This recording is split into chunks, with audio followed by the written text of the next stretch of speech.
Carole Mahoney. I am the founder of Unbound Growth and the author of Buyer First, Grow Your Business with Collaborative Selling. And I'm here with none other than Lori Richardson. Hello, I'm Lori Richardson. It's great to be here over some mocktails. I have founded Score More Sales, a sales strategy firm, and Women's Sales Pros, and we're having a great time in Miami. And she's the author of She Sells, which is an excellent book, and I want to talk a little bit about that. So Lori and I are here today having mocktails and talking about our day 2 of the Objective Management Group International Partner Conference. And there's something that's it's bugging me. Because we've been talking all day long about how to use data-driven assessments to hire the right salespeople for the roles. And the thing that I realized is that the whole process starts with somebody coming up with the idea of a job description. And the thing that is in my head that I can't get out is, are your job descriptions written by people who actually know the job? Do they understand the criteria for what success needs to be in order to be successful in the role? Because let's just be frank here. Hiring for salespeople in roles and managers and leaders is unlike hiring for any other position in your company. And so, I think that's the number one thing that I would say to sales leaders and that Lori and I have been talking about is you have to understand the job itself. And so many HR professionals, hiring managers don't understand that. So Lori, what was your number one takeaway that we find missing in sales leaders when they need to hire? Yeah, we definitely see the issue about the job description, and I would also say a lot of company leaders and a lot of HR folks aren't thinking about the whole onboarding process for sales successfully. It's real easy to bring someone in and show them around the offices, but to really understand their job and how to really support the buyer, that's what takes time. The last thing I would add is, what about the ongoing professional development? That is a really important piece that we often don't hear about until too far down the road, and it alienates a lot of new hires. Yeah. Well, and the thing I think with that too that I took away from today was onboarding has never been great, but the fact that they were in person allowed them to make up or hide some of the mistakes in their own process, because you could pick things up at the water cooler, you could follow people around, you could hear their conversations and start to pick up the tidbits that you needed to be successful. But if you're working from home or you're in a hybrid role and you've lost that ability, now your onboarding program really needs to be on par. Now, I've seen a lot of issues and mistakes with that, but I'm curious to hear what the biggest pain in, you can't believe that people do this kind of a thing. Well, that not being prepared and working remotely is really hard. Lack of process, that's a big one for me. Yeah. So I'm home, I'm remote, and I'm not doing the same things every day. How am I going to be successful? How am I going to be productive?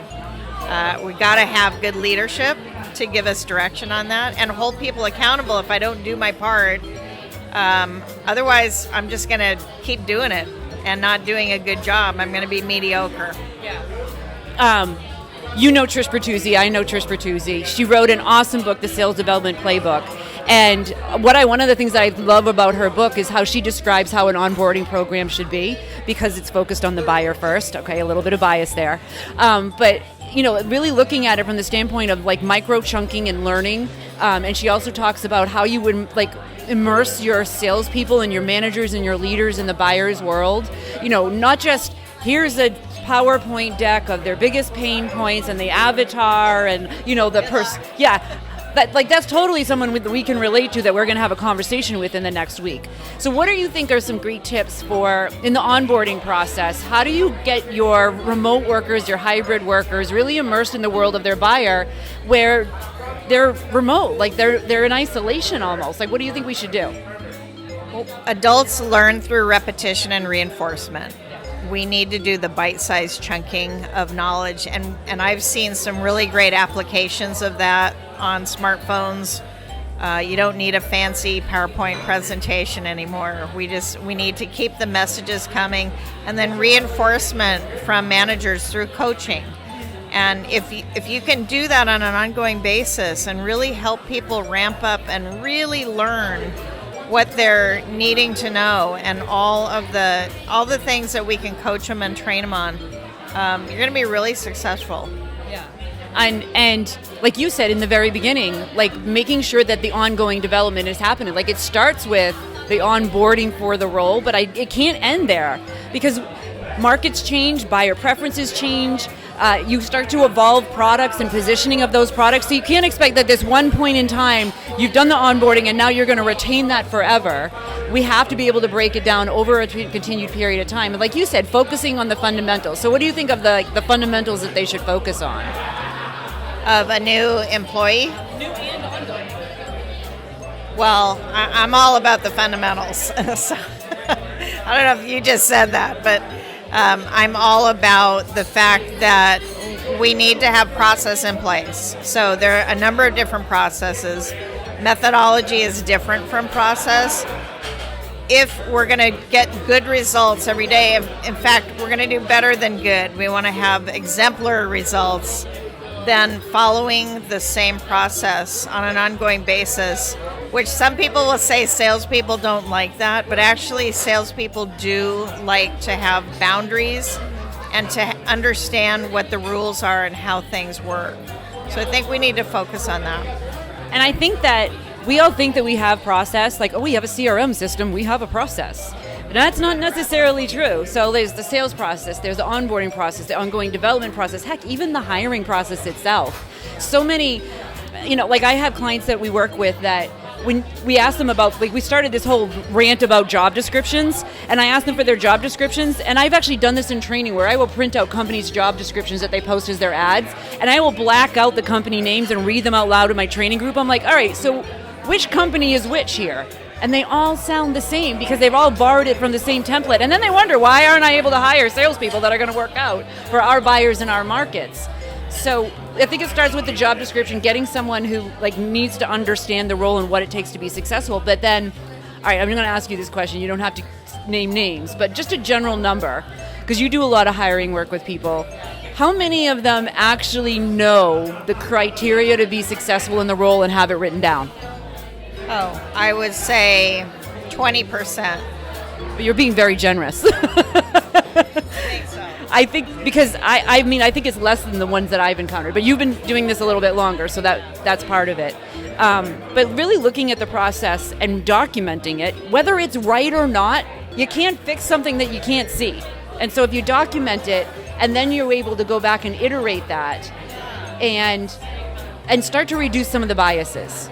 And work together with your HR team. I mean, we try to do these things on our own as leaders, and we really have a lot of resources we can pull from, if not in the organization, then outside of it. But there's a lot of resources now to get good help, to get good information and accurate information, particularly about jobs. Yeah. And I think too, in marketing, we always accuse marketing of being in their ivory tower, like they don't actually know what's going on with their customers. I think sales leaders and executives are guilty of this too, right? We lock ourselves away in our offices to figure out what's the role criteria going to be, what's going to be successful. Meanwhile, we haven't listened to a sales call, we haven't visited a customer, we don't actually know what our buyers want in our salespeople, and so we lock ourselves away in the ivory tower to do this. I think it needs to be a collaboration, like you're saying, with not only other members of the team, but your customers. What do you value in a salesperson in the exchanges? Listening to those calls to really get a good sense of that. All right, what's the next biggest mistake that you see people make in their hiring process, outside of the onboarding? I want to talk about coaching for a minute, the lack of regular, ongoing coaching.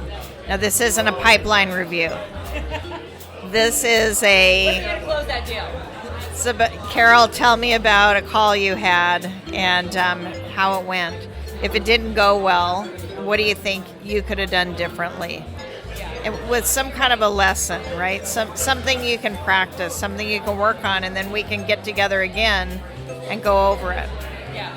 And I'll say this to salespeople: don't be lazy. Don't depend on your managers to come to you with what you need to be coached on. You need to take ownership of your own craft and master it, which means listening to your own sales calls and coming to your manager with, look, I think I really flubbed this up here, and I could really use some help and practice on how to not do that next time. I see so many people, they're like, well, my manager doesn't coach me. Like they're expecting the manager to walk to them and say, here's my magic 8-ball that saw, this is exactly what you need right now. Your manager can't do that. You have to be able to take ownership of that and then go to your manager open and say, how do I change this outcome? What am I not seeing in this conversation? What are some of the other things that you see as coaching hangups? Well, I had 23 sales managers in my career, and if I waited for the bad ones to come and help me, I would have never done anything. So you do have to take initiative. You do have to speak on your own behalf. And don't wait for a manager to tap you on a shoulder to promote you. You need to go to your manager and let them know. And if, skip a level if your manager's not helping you. But that's our job, is to develop your talent. And so we need more people to really advocate on their own behalf, particularly women. This is an area we've seen women in sales where they're just waiting for someone to give them an opportunity instead of saying, you know what, Carole, I really want your job. Tell me what I need to do to be able to do it, because you're going to be promoted. So how do I get your job? Yeah, exactly. And is there something where we're afraid? Is there a reason why you think that women, or any, I guess, salesperson is afraid to ask for help? It's just years of how we were all raised, and we were, a lot of us are told to figure it out on our own. If you do the work, we do it in college. Universities, women are excelling in sales programs and in sales competitions. And so then they get to corporate and they keep doing the hard work, but they're not out there networking and they're not talking with other people in the company. That's what they need to do in order to be seen and recognized and to be understood, for people to understand about their talent and to be able to promote them. And I think that's something that's even more important to focus on now, because we are in this hybrid work environment, right? Like, we don't always have the easy access to the water coolers anymore.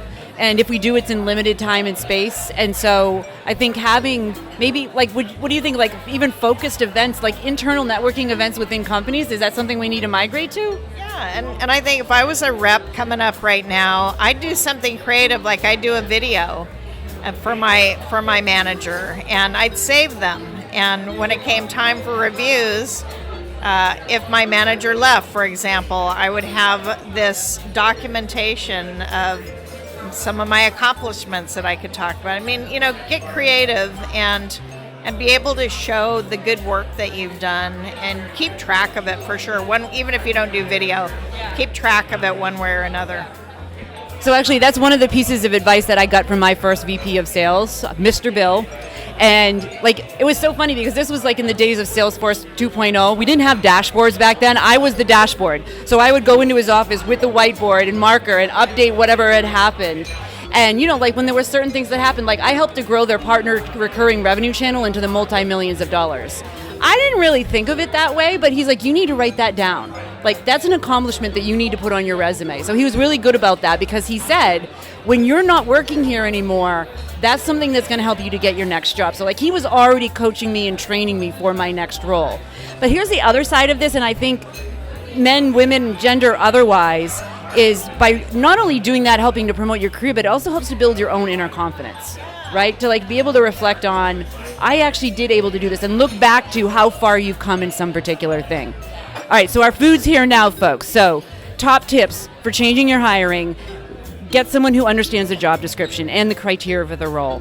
Remove the bias from the process, right? By having the process documented to start with, so you can identify those gaps and places where you can use data to bridge those gaps. Don't ignore onboarding. It is the most important and critical thing for your people to be successful. You just spent all this time and energy trying to hire these people, and now you're just going to leave them out to pasture. And the ongoing coaching. Anything you want to add? Get the processes in place. We want consistent process. We need it, and it's good to have. Yeah, if it's in your head or somebody else's, it doesn't do anybody any good there. All right? So these were Sales Insights Over Mocktails. Thanks, everybody.